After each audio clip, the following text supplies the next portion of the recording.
Question हमारे पास sine A plus B equals to sine A cos B plus cos A sine B. ये question हम पढ़कर पहले आ चुके हैं। पहले हमने ये आइडेंटिटीज हमने पहले याद करी है 11th क्लास में। Sine A plus B, sine A plus B equal to sine A cos B plus cos A sine B. Sine A cos B plus cos A sine B, ये identity क्या किया हमने पहले पढ़ चुके हैं। अब हम इस आइडेंटिटी को प्रूव करेंगे। अब इस आइडेंटिटी को प्रूव कैसे किया जाएगा? By using of differentiation. Question में लिखा है कि using the fact of this obtain the sum formula of cosine. देखो पहले साइन का फॉर्मूला यूज करते हैं। साइन के फॉर्मूला का यूज करके कोसाइन का फॉर्मूला आएगा sine A plus B equal to sine A cos B plus cos A sine B. अब यहाँ पे हम क्या करेंगे? डिफरेंशिएशन करेंगे, कोई और पर्टिकुलर वैल्यू ले लेंगे। ठीक है, किसी और पर्टिकुलर वैल्यू के अकॉर्डिंग यहाँ पे डिफरेंशिएशन करेंगे। हम कोई एक वेरिएबल डिक्लेयर कर लेते हैं टी, पैरामीट्रिक वैल्यू, उसके अकॉर्डिंग डिफरेंशिएशन करते हैं लेफ्ट हैंड साइड का। Means sign A plus B का हम डिफरेंशिएशन करते हैं विद रिस्पेक्ट टू टी। इस वाले पार्ट में differentiation with respect to T, तो इसके टी के अकॉर्डिंग डिफरेंशिएशन करेंगे। तो बेटा साइन ए क्या होता है? cos ए प्लस बी, लेकिन जो एंगल है हमारे पास प्लस में ए प्लस बी, ए का क्या हो जाएगा? dA by dt plus dB by dt। ये चीज आपको नहीं समझने वाली है कि यहाँ पर ए और बी का डिफरेंशिएशन हम अलग से करेंगे by using chain rule. Chain rule के अकॉर्डिंग हमने क्या किया? यहाँ पे डिफरेंशिएशन कर दिया। वही काम हम क्या करेंगे? राइट में भी करेंगे। मींस इस वाले पार्ट में equals to sin a cos b plus cos a sin b। अब यहाँ पे क्या लगेगा? प्रोडक्ट रूल लगेगा। और आगे भी क्या लगेगा? Product rule. sin a cos b plus cos a sin b, product rule लगाते हैं इसमें। देखिए sin a का क्या हो जाएगा बेटा? cos a, यहाँ से करो फर्स्ट sin a का क्या हो जाएगा? cos a, और a का क्या होगा बेटा? dA by dt into cos b plus, अभी हमने क्या किया है? इसमें इसका डेरिवेटिव किया, इसकी मल्टीप्लाई प्लस इसका डेरिवेटिव, इसकी मल्टीप्लाई cos b का डेरिवेटिव माइनस sin b, और b का क्या होगा? dB by dt into cos a, sorry sin into sin a। देखिए दोबारा से एक बार, मैंने यहाँ पे क्या किया बेटा? इस वाले पार्ट में मैंने क्या लगाया? आइडेंटिटी लगाई है, प्रोडक्ट रूल लगाया है। कौन सा? sin a का डेरिवेटिव cos a का dA by dt into cos b plus इसका रिवर्स, यानी कि sin a का डेरिवेटिव क्या होगा? sin a एज आ जाएगा, cos b का डेरिवेटिव माइनस sin b, और b की वजह से dB बाय dt। अब यहाँ पर आएगा प्लस का साइन, और इसके अकॉर्डिंग डेरिवेटिव हो। ये वाला पार्ट तो इसका था, अब इस वाले पार्ट के अकॉर्डिंग डेरिवेटिव करेंगे। लगेगा यहाँ पर भी क्या? Product rule. प्रोडक्ट रूल यहाँ पर अप्लाई होगा। देखिए कैसे, मैंने यहाँ पे क्या किया? साइन ए, अब यहाँ पे कॉस ए क्या होगा? Minus sign A dA by dt और साइन बी की मल्टीप्लाई प्लस, इसके अकॉर्डिंग चेक करते हैं। अब यहाँ पर कॉस ए हो चुका है, पहले डेरिवेटिव साइन बी का करेंगे। साइन बी क्या होगा? कॉस बी की वजह से dB by dt into cos a। यहाँ पे भी प्रोडक्ट रूल फॉलो किया, इसका डेरिवेटिव इसकी मल्टीप्लाई, इसका डेरिवेटिव इसकी मल्टीप्लाई। ये करने के बाद आप dA बाय dt का कलेक्शन कर लो। dA बाय dt का जो जो पार्ट है उसको इंक्लूड कर लो। देखो कैसे, ये dA बाय dt और ये भी dA by dt, equals to ये वाला पार्ट एज इट इज रहेगा। आप क्या करेंगे? इन दोनों में से dA बाय dt को कॉमन ले लो। dA बाय dt को जैसे कॉमन लेंगे, क्या आएगा बेटा? cos a cos b minus sin a sin b plus इस वाले पार्ट के बाद इस वाले पार्ट में क्या करेंगे? dB by dt कॉमन ले लेंगे। देखिए dB by dt जैसे कॉमन आएगा, यहाँ पे कितना आएगा? cos a cos b minus sin a sin b। अब ऊपर और नीचे पार्ट में दोनों में से ये वाला पार्ट कॉमन आ रहा है, सब cos a cos b minus sin a sin b। देखिए लास्ट पार्ट में क्या करेंगे? यहाँ पर cos a cos b minus sin a sin b, ऐसे करने के बाद लास्ट में ले लेंगे dA by dt plus dB by, इस तरीके से हमने इस वाले पार्ट को कॉमन ले लिया। और अगर आप देखेंगे राइट साइड में क्या चल रहा है, इस साइड में हमारे पास क्या चल रहा है? ये means cos a plus b into dA by dt plus dv by dt। पहले पार्ट से ये वाला पार्ट पूरा कैंसिल हो गया। जो हमारे पास आंसर आया है वो cos a plus b की आइडेंटिटी है। मतलब जो आंसर है हमारे पास cos a plus b is equal to cos a cos b minus sin a sin b। cos a cos b minus sin a sin b। ये हमारे पास identity बन गई cos a plus b की, किसका use करके? sin a plus b का use करके। तुमने क्या किया? sin a plus b का आइडेंटिटी का यूज करके किसके आंसर निकाला? cos a plus b का, by derivative of using any parametric value. एक पैरामेट्रिक वैल्यू ली हमने, उसके अकॉर्डिंग डेरिवेटिव किया, लेफ्ट में भी और राइट में भी। ये करने के बाद हमारे पास क्या आ गया? इसका आंसर आ गया। ठीक है, क्वेश्चन देखिए, क्वेश्चन नंबर 22। क्वेश्चन नंबर 22 देखिए। 22 में हमारे पास मैट्रिक्स के अकॉर्डिंग डेरिवेटिव है। क्वेश्चन नंबर 22 में मैट्रिक्स के अकॉर्डिंग डेरिवेटिव चल रहा है हमारे पास।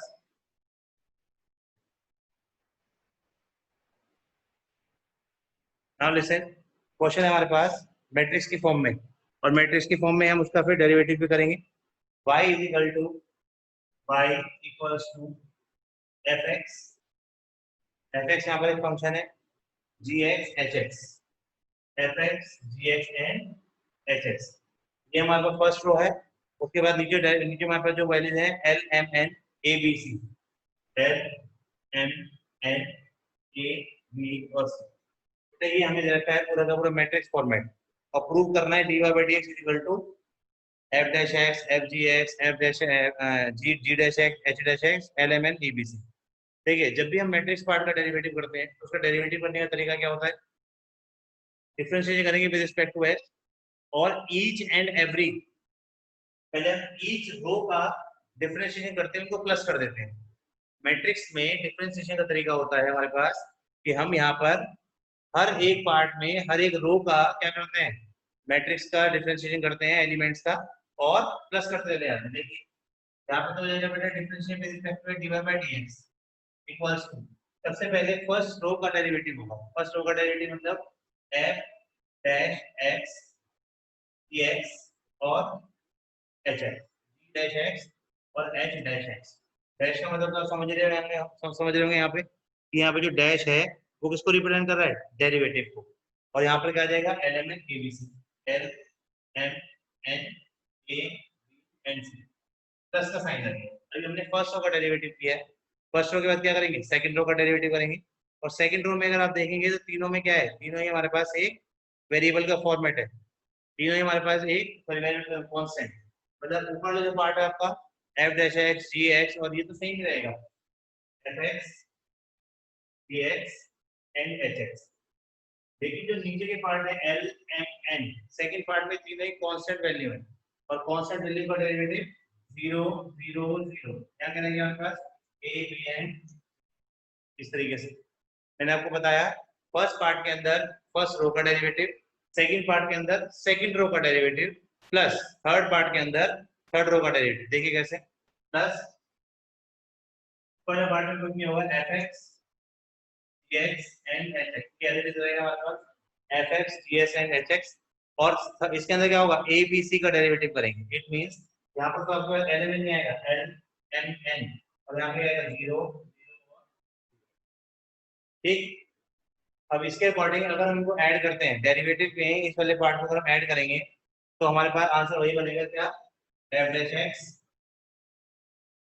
g dash x h dash x। जो डेरिवेटिव पार्ट है वो वाला लेंगे हम। यहाँ पर क्या आ जाएगा? एलिमेंट, यहाँ क्या आ जाएगा? a b n। इस तरीके से हम इस वाले पार्ट को प्रूव करेंगे by using the value, by differentiation taking with respect to x। अब देखिए क्वेश्चन नंबर 23। क्वेश्चन नंबर 23 को सॉल्व करेंगे। क्वेश्चन नंबर 23 पेपर में आया क्वेश्चन है पहले, y is equal to e raised to the power a cos inverse x। y is equal to e raised to the power a cos inverse x। y equals to y is equal to e a cos inverse x। हमारे पास ये part है, y is equal to e ratio the power a cos inverse x proof क्या कर रहा है वो भी लिख देता हूँ 1 minus x square double derivative 1 minus x square double derivative मैंने y डबल डैश लगा दिया 1 minus x square double derivative minus into y derivative x into y derivative minus a square y equals to 0। हमको ये prove करना है यहाँ पर, ठीक है। और क्वेश्चन हमें पता ही है यहाँ पर क्या दे रखा है हमारे पास। क्वेश्चन है हमारे पास 1 minus x y raise to the power y is equal to e raise to the power a cos inverse x। तो यही से हम डेरिवेटिव करना स्टार्ट कर देते हैं। देखिए differentiation with respect to x, differentiation with respect to x, y का डेरिवेटिव हो जाएगा बेटा y डैश, क्योंकि मैंने वहां पे y डैश लगाया तो मैं यहाँ पे y डैश का ही काम करते हैं। यहाँ पे कितना हो गया y dash equals to e raise to the power x का डेरिवेटिव वही होता है e raise to the power a cos inverse x into, अब जो पावर है यहाँ पर a cos inverse x, a cos inverse x का डेरिवेटिव करेंगे a मल्टीप्लाई में हो जाएगा और cos इनवर्स x का derivative a cos inverse x का derivative minus 1 upon under root 1 minus x square. Derivative याद करो आप इनवर्स फंक्शन के, जब तक इनवर्स फंक्शन के डेरिवेटिव याद नहीं होंगे बड़ी दिक्कत होगी, फिर प्रॉब्लम हो जाएगी। अब क्या करेंगे इस वाले पार्ट को मल्टीप्लाई कर दो, मैंने यहाँ पे क्या किया under root 1 minus x square into y dash is equal to minus में आएगा यहाँ पे minus a e raise to the power a cos inverse, ठीक है। ये वाला पार्ट हमारे पास आ चुका है। अब हम क्या करेंगे डबल डेरिवेटिव करेंगे, राइट हैंड साइड तो क्या लगेगा प्रोडक्ट रूट और लेफ्ट हैंड साइड अपने क्वेश्चन को सॉल्व करेंगे। देखिए कैसे, सबसे पहले इस वाले पार्ट को लेते हैं, हमें दो फंक्शन है 1 और 2, ठीक। सबसे पहले इस वाले पार्ट का डेरिवेटिव करते हैं रूट x का 1 upon 2 under root 1 minus x square into कितना आएगा माइनस का 2x और y डैश की मल्टीप्लाई प्लस का साइन। दोबारा समझ लो, जो रूट x का डेरिवेटिव है 1 upon 2 under root 1 minus x square हो जाएगा और 1 माइनस एक्स स्क्वायर का डेरिवेटिव करोगे तो बेटा कितना आएगा माइनस 2x, साथ में y डैश की मल्टीप्लाई हो जाएगी। सेकंड पार्ट में under root 1 minus x square आएगा और y डैश का डेरिवेटिव कर देंगे, y डैश का डेरिवेटिव कितना होगा y double dash, y double dash आ गया हमारे पास, इक्वल्स टू का साइन लगाएंगे, इक्वल्स टू का साइन, फिर यहाँ पर डेरिवेटिव करेंगे, यहाँ पर तो आ गया बेटा a कांस्टेंट वैल्यू माइनस है e raise to the power a cos inverse x into, यहाँ तो माइनस है कांस्टेंट इसको हटा दो तो e raise to the power a cos inverse जैसे मैंने किया था वैसे करेंगे। यहाँ पर कितना आ जाएगा हमारे पास a इनटू में आएगा into minus 1 upon under root 1 minus x square, ये कांस्टेंट वैल्यूज का डेरिवेटिव हो गया। अब क्या करेंगे इस पूरे पार्ट में से एलसीएम ले लेंगे, जैसे हम एलसीएम लेंगे बेटा इस 2 से वाले 2 कैंसिल कर दो पहली बात। अब इसका एलसीएम ले जाएगा यहाँ पे आएगा under root 1 minus x square, ऊपर कितना आ गया minus x y dash plus, जैसे ही ऊपर जाएगा इसका अंडर रूट हट जाएगा 1 माइनस एक्स स्क्वायर आ जाएगा और यहाँ पे कितना आएगा y double dash equals to, ये माइनस माइनस क्या हो जाएगा प्लस नहीं है, यहाँ क्या under root 1 minus x square आ गया under root 1 minus x square, क्या ये क्या हो जाएगा माइनस माइनस प्लस हो जाएगा, यहाँ क्या आ गया a square e raise to the power a cos inverse x। एक बार एलसीएम नोट कर लो, एलसीएम कैसे करेंगे, सबसे पहले लेफ्ट का एलसीएम लिया, फिर हमने क्या किया राइट का एलसीएम ले लिया, ठीक है। और यहाँ पर हमारे पास क्या बचा ऊपर minus x y dash plus 1 minus x square y double dash equals to a square e raise to the power a cos inverse x। अगर ध्यान से समझोगे तो ये हमारा क्वेश्चन ही था और इस क्वेश्चन की वैल्यू क्या है y, तो इसके y पुट अप कर देते हैं minus x y dash plus 1 minus x square y double dash equals to a square y, और डिनोमिनेटर डिनोमिनेटर कैंसिल हो चुका है। अब इस वाले पार्ट को क्या करते हैं हम, ये वाले पार्ट को इधर ले आते हैं, जैसे हम इस वाले पार्ट को यहाँ पर लेकर आएंगे तो सीक्वेंशियल फॉर्म में लगाएंगे तो हमारा आंसर वैसे ऑलरेडी प्रूव हो चुका है। देखिए कैसे 1 minus x square y double dash minus x y dash minus a square y equal to 0, a square y equal to क्या आ गया हमारे पास 0 आ गया। ये हमने क्या किया अपना लेफ्ट और राइट दोनों को ही एक साथ प्रूव कर दिया बाय यूजिंग द डिफरेंशिएशन, ठीक है। आपको 1 मिनट का टाइम दे रहा हूं, जल्दी नोट करिए इस क्वेश्चन को। In chapter number 6 we will continue with the differentiation, हम डिफरेंशिएशन को ही कंटिन्यू करेंगे बट उसकी स्टेटमेंटिकल हमारे पास क्वेश्चंस आने शुरू हो जाएंगे, और डिफरेंट डिफरेंट टॉपिक्स हैं हमारे पास चैप्टर नंबर 6 में पढ़ने के लिए। Each and every exercise has a different topic. 6.1 का टॉपिक 6.2 से डिफर है, इसलिए 6.1 को हटा देंगे तो कोई इफेक्ट नहीं पड़ेगा। ठीक है। अप्रोक्सीमेशन बिल्कुल अलग टॉपिक था, अप्रोक्सीमेशन का कोई लेना देना नहीं है दूसरे एक्सरसाइज के साथ, इसलिए वो भी उन्होंने रिमूव कर दिया, उसमें भी कोई दिक्कत नहीं है। लेकिन अब हमें जो करना है बेसिकली वो इंक्रीजिंग डिक्रीजिंग पढ़ना है, इंक्रीजिंग डिक्रीजिंग। देखिए बेटा, हमारे पास जो फंक्शंस होते हैं उन फंक्शंस को हम ग्राफ की तरह, पहले हमको ग्राफिकल रिप्रेजेंटेशन बताता हूँ कि ग्राफ के थ्रू अगर हम समझाएंगे तो इंक्रीजिंग और डिक्रीजिंग किस तरह से हम पढ़ते हैं, कौन से फंक्शन को हम इंक्रीजिंग बोलेंगे, किस फंक्शन को हम डिक्रीजिंग बोलेंगे।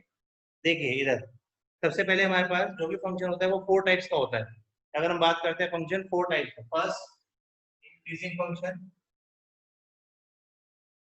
Increasing function, number 2 strictly increasing, strictly increasing function, third number is decreasing function, decreasing function, number 4 strictly decreasing, strictly decreasing function। इतने चैप्टर पहले पढ़ चुका है, बहुत अच्छी बात है, बट लेकिन इस चैप्टर को आप जब मैं पढ़ा रहा हूँ दोबारा से एक बार पढ़ लो, जिससे कि आपके जो भी डाउट्स होंगे दोबारा से क्लियर हो जाएंगे। ठीक है। अब हमारे पास पहला फंक्शन क्या था, इंक्रीजिंग फंक्शन, दूसरा है स्ट्रिक्टली इंक्रीजिंग फंक्शन। देखिए डिफरेंस क्या है इसके अंदर। सबसे पहली बात अगर मैं ग्राफिकल वे में दिखाऊं आपको, तो these are the increasing function, this is the increasing function and strictly increasing function में दोनों में डिफरेंस क्रिएट करेंगे। These are the strictly increasing function. दोनों में बेसिकली अगर आप डिफरेंस देखो तो यहाँ पर कुछ टाइम के लिए फंक्शन होल्ड हो रहा है, कुछ टाइम के लिए फंक्शन होल्ड हो रहा है, लेकिन वहां पर फंक्शन में होल्ड नहीं है, वहां फंक्शन हमारे पास सीधा स्ट्रेट लाइन ड्रॉ हो रही है ऊपर की तरफ। तो इसका मतलब क्या है, वो स्ट्रिक्टली इंक्रीजिंग है। और ये वाला पार्ट क्या है, strictly sorry only increasing function. Increasing function और स्ट्रिक्टली इंक्रीजिंग में क्या डिफरेंस होता है कि जो भी हम डेरिवेटिव निकालते हैं एफ डैश एक्स वो ग्रेटर देन इक्वल टू 0 होता है, लेकिन स्ट्रिक्टली इंक्रीजिंग के अंदर सिर्फ F dash x greater than 0 होता है। यहाँ पर फंक्शन इक्वल्स टू और क्या होता है, ग्रेटर देन, यहाँ पे क्या होता है सिर्फ इक्वल्स टू ग्रेटर देन 0 होता है। स्ट्रिक्टली इंक्रीजिंग फंक्शन में जो डेरिवेटिव होता है वो हमेशा 0 से बड़ा होता है, लेकिन इंक्रीजिंग फंक्शन में जो डेरिवेटिव होता है वो 0 से बड़ा भी हो सकता है और 0 के इक्वल भी हो सकता है। जब हम इसकी एप्लीकेशन करना स्टार्ट करेंगे तब आपको इसमें और अच्छा डिफरेंस क्लियर होगा।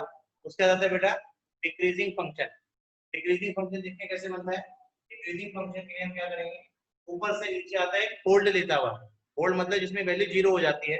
अगर आप इसका अगर वैल्यू 0 हो जाती है इसका वही मतलब बताता हूँ कि यहाँ क्या मतलब है इसका 0 होने का। और ये हमारे पास क्या है, डिक्रीजिंग फंक्शन। 0 होने का मतलब है एक्स एक्सिस से पैरेलल होना। ये ध्यान रखना, ये जो वैल्यू है f dash x, f dash x 0 का मतलब होता है कि line parallel to the x axis.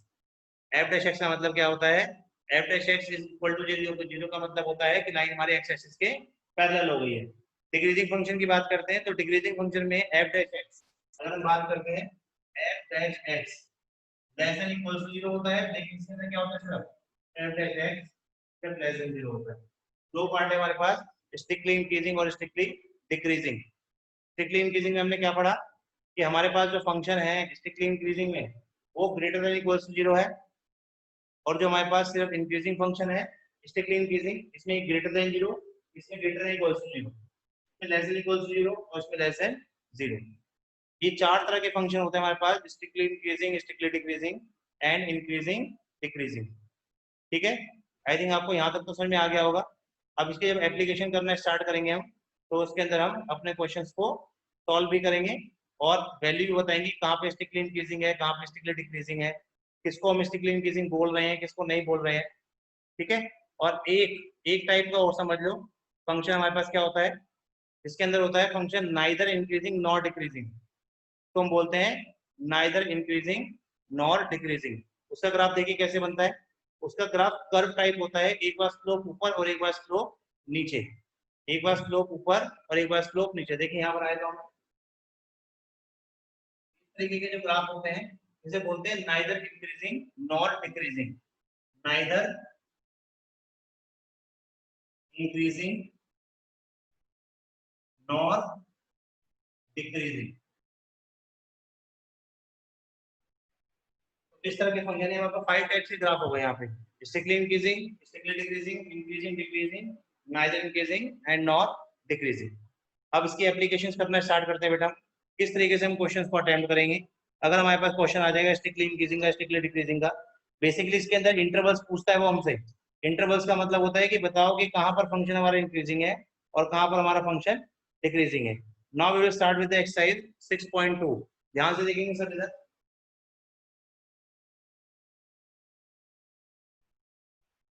मेरा फर्स्ट क्वेश्चन हमारे पास fx is equal to 3x plus 17। fx equals to 3x plus 17 function है बेटा हमारे पास fx is equal to 3x plus 17। 6.2 exercise start with the question number 1। कहता है show that the function this is strictly increasing. तो हमें show करना है कि फंक्शन स्ट्रिक्टली इंक्रीजिंग है या नहीं। सबसे पहला काम हम क्या करते हैं, यहाँ पे डेरिवेटिव निकालते हैं f डैश x। जैसे मैंने f डैश x निकाला तो क्या हो गया आंसर 3। और 3 क्या होता है, हमेशा 0 से बड़ा होता है। हमें ये पता है कि 3 जो होगा वो हमेशा क्या होगा, 0 से बड़ा होगा। है लिखेंगे इज ग्रेटर देन 0। 3 जो है वो क्या है, 0 से बड़ा है। And if f dash x is greater than 0 so function is strictly increasing। तो इसका मतलब क्या है कि फंक्शन स्ट्रिक्टली इंक्रीजिंग होगा, क्योंकि हमारे पास f dash x की वैल्यू क्या है, ग्रेटर देन 0 आई है। इस तरह से दूसरा क्वेश्चन में देखो कहता है हमारे पास सेकंड क्वेश्चन के अंदर fx is equal to e raised to the power 2x। fx equals to e raised to the power 2x। फिर डेरिवेटिव कर लेते हैं बेटा इसका। डेरिवेटिव करेंगे तो f dash x f dash is equal to e raised to the power 2x into 2। f dash x में क्या है, e raised to the power 2x into 2। और हमको ये पता है इसकी वैल्यू, क्योंकि e raised to the power 2x की वैल्यू नेगेटिव नहीं होती है। ठीक है, e raised to the power 2x की वैल्यू नेगेटिव नहीं होती है, ये क्या होती है ऑलवेज 0 से बड़ी होगी। तो इसका मतलब इसमें लिखेंगे f dash x क्या है, ग्रेटर देन 0 है, तो f is strictly increasing। f क्या हमारे पास स्ट्रिक्टली इंक्रीजिंग है। ठीक है, इस तरह से हम क्वेश्चन को फाइंड आउट करेंगे। मैं इसके मैक्सिमम क्वेश्चन कराऊंगा आपको एक्सरसाइज के, तो इसलिए ध्यान देते रहना क्वेश्चन में क्या हो रहा है, कैसे हो रहा है, किस तरह से क्वेश्चन मैनिपुलेट हो रहा है। देखिए क्वेश्चन नंबर 3, क्वेश्चन नंबर 1 और 2 तो इजी थे हमारे पास। क्वेश्चन नंबर 3 पे आ जाते हैं। क्वेश्चन नंबर 3 में देखिए कहता है फंक्शन है हमारे पास sin x। ध्यान से देखेंगे सबके साथ, फंक्शन है बेटा हमारे पास sin x। पहले नंबर पे डेरिवेटिव कर दो, f dash x equal to कितना आ गया, cos x। और उसने कहा है कि जो हमारा x है वो कहाँ पे लाई करेगा, 0 से पाई बाय 2 के अंदर। प्रूव करना है कि अगर 0 से पाई बाय 2 के बीच में लाई करेगा तो वो स्ट्रिक्टली इंक्रीजिंग है, और अगर पाई बाय 2 से पाई पे करेगा तो वो स्ट्रिक्टली डिक्रीजिंग है। देखिए first part strictly increasing on 0 to pi by 2। ये ध्यान रखना यहाँ पे ओपन इंटरवल क्लोज इंटरवल के बारे में। ओपन इंटरवल क्लोज इंटरवल का खास तौर पे ध्यान रखना, फिर बता रहा हूँ मैं आपको, क्योंकि उससे क्वेश्चन गलत होने के चांसेस होते हैं। यहाँ पे क्लोज इंटरवल है, ठीक है, सॉरी ओपन इंटरवल है। यहाँ पे ओपन इंटरवल का मतलब 0 और पाई बाय 2 इंक्लूड नहीं है। 0 और पाई बाय 2 इंक्लूड नहीं है, ध्यान से समझो। इन केस मान लेते हैं, यहाँ पे मैं आपको समझाता हूँ, 0 से पाई बाय 2 ये क्लोज इंटरवल होगा।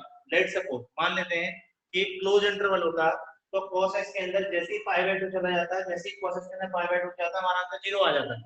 हमारा आंसर क्या आ जाता है, 0।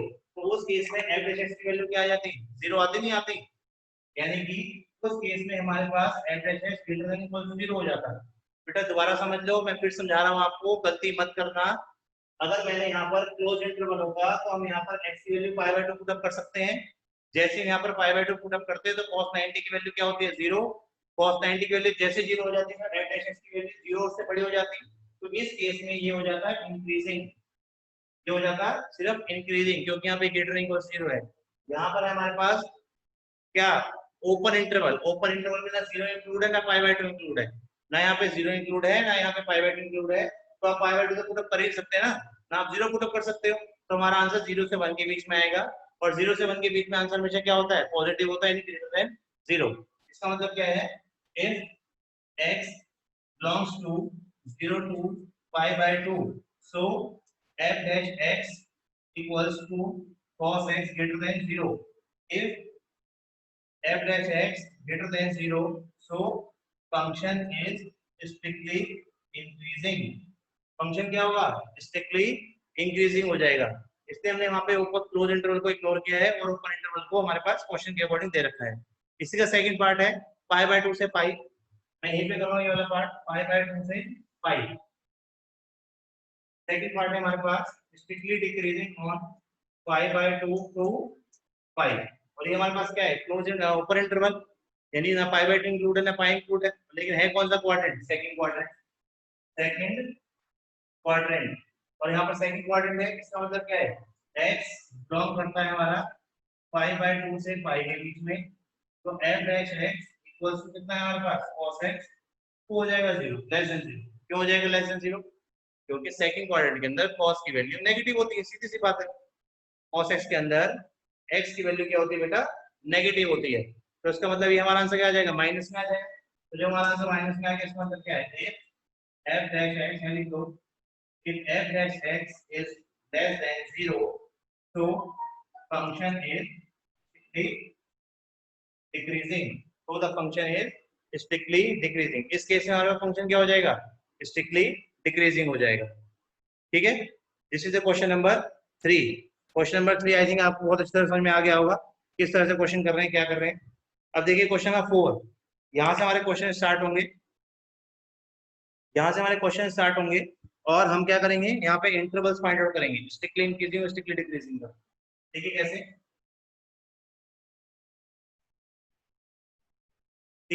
हमारे पास फंक्शन है 2x raise to the power 2 minus 3x ध्यान से समझेंगे इस क्वेश्चन को 2x square minus 3x function है बेटा हमारे पास 2x स्क्वायर माइनस 3x सबसे पहले नंबर पे डेरिवेटिव करेंगे कितना आ जाएगा बेटा 4x माइनस 3 जब भी हमें इंटरवल्स फाइंड आउट करने होते हैं जब भी हमें क्वेश्चन में स्ट्रिक्टली इंक्रीजिंग स्ट्रिक्टली डिक्रीजिंग के इंटरवल्स फाइंड आउट करने होंगे उस टाइम पर हम अपने डेरिवेटिव को जीरो रखेंगे उस टाइम पर हम अपने डेरिवेटिव को जीरो रखेंगे देखिए कैसे और finding the interval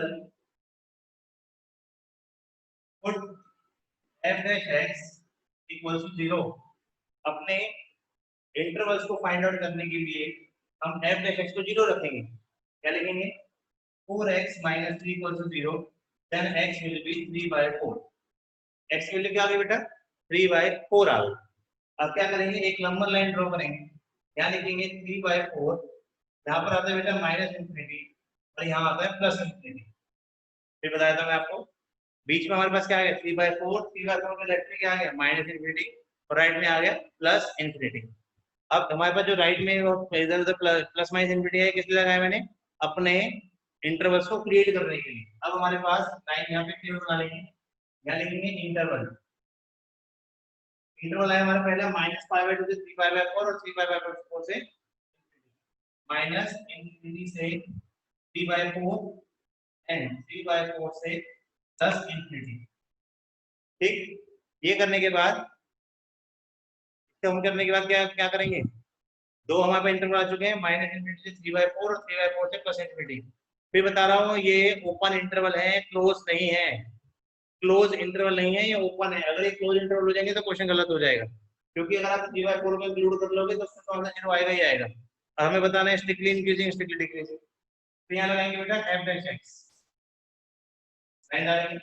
f dash x का मतलब है हम ये बताएंगे कि f dash x की वैल्यू किस इंटरवल में प्लस में आ रही है किस में माइनस में आ रही है देखिए 3/4 से और माइनस इंफिनिटी 3/4 से माइनस इंफिनिटी के बीच में कोई भी एक वैल्यू ले लो जैसे मैंने वैल्यू ले ली 0 मैंने यहाँ पे वैल्यू डिक्लेयर कर ली 0 तो आएगी और 0 को f dash x के अंदर पुट अप कर दिया यहाँ लिख देता हूँ मैं put x equals to 0 in f dash x जैसे ही मैंने x की वैल्यू को 0 पुट अप किया मेरा आंसर क्या आया नेगेटिव आया तो यानी नेगेटिव आने का मतलब है कि f dash x का आंसर क्या आ गया नेगेटिव आ गया लेस देन 0 आ गया अब हमारे पास x का आंसर क्या है लेस देन 0 आ गया यानी कि नेगेटिव आ गया और हमारा फंक्शन क्या हो गया स्ट्रिक्टली डिक्रीजिंग हो गया अब 3/4 से राइट में आ जाओ 3/4 से राइट का मतलब है मैंने कोई वैल्यू डिक्लेयर कर यहाँ पे 2 यानी लिखेंगे put x is equal to 2 in f dash x f dash x के अंदर मैंने x की वैल्यू 2 पुट अप कर दी जैसे मैंने f dash x के अंदर x की वैल्यू 2 पुट अप करी 4 2 8 8 में 3 या 5 5 क्या होगा positive it means f dash x is greater than 0 जैसे ही greater than 0 आ गया क्या आ गया पे strictly increasing so in this way we have two intervals अरे दोनों इंटरवल्स को हम क्या करेंगे, इंक्रीजिंग डिक्रीजिंग प्रूव कर देंगे। दोबारा स्टेप समझ लीजिए, स्टेप होते हैं, सबसे पहले डेरिवेटिव किया, डेरिवेटिव को x की वैल्यू निकालने के लिए 0 पुटअप किया, 0 पुटअप करने के बाद x की वैल्यू आ गई, x की वैल्यू के बाद नंबर लाइन क्रिएट करें, नंबर लाइन के अकॉर्डिंग क्या किया हमने, माइनस इंफिनिटी प्लस इंफिनिटी साथ साथ किया, दो इंटरवल बन गए, जरूर नहीं है दो इंटरवल बने, कई जगह क्वेश्चन में दो से ज्यादा इंटरवल भी बन सकते हैं, भी ध्यान रखना। और इंटरवल्स के अंदर हमने x की वैल्यू ले ली, और x की वैल्यू लेने के बाद क्या किया था, यहाँ पुटअप कर दिया, x की लेने के बाद f के अंदर पुटअप किया, चेक किया f 0 से बड़ा है छोटा है, अगर 0 से बड़ा है तो स्ट्रिक्टली इंक्रीजिंग, 0 से छोटा है तो स्ट्रिक्टली डिक्रीजिंग। तो this is the exercise of chapter number 6 6.2।